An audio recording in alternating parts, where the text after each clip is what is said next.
Dalam banyak-banyak model yang dipamerkan dekat HQ Chery ni, ini adalah model paling menarik sebab ini adalah model truck pickup pertama daripada Chery yang nama dia adalah Himla. Himla ni diinspirasikan daripada nama Gunung Himalaya. Tapi kalau kau tengok dia punya design ni memang ada inspiration daripada Ford Ranger, terutama dekat bahagian logo dia dan grill dia yang besar.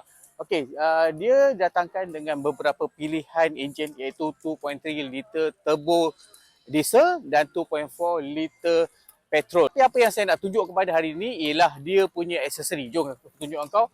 Yang pertama sekali ialah aksesori. Dan ni datang standard dia punya ni. Automatic yang kaki ni bila kau tutup dia akan tutup dan lepas tu bila kau buka pintu dia akan buka sendiri. Okey, daripada tu datangkan juga dengan ini. Tangki air ni dia punya kapasiti dalam 50 liter dengan tekan satu button je kau dah boleh guna. Memang sangat senang. Dan paling menarik ialah dia punya kemah ni. Kemah ni dia menggunakan material komposit yang dia kata lebih kukuh, lebih senyap. Dan kalau kau nak cocok-cocok ataupun nak guna pisau ke memang lebih selamat lah. Ni dia punya tangga. Selain daripada tu, kalau kita tengok dekat bahagian tepi ni, sini ada juga tempat untuk meletak barang. So kau boleh letak kerusi ke whatever semua. Okey, selain daripada tu ada juga aksesori iaitu kemah ni.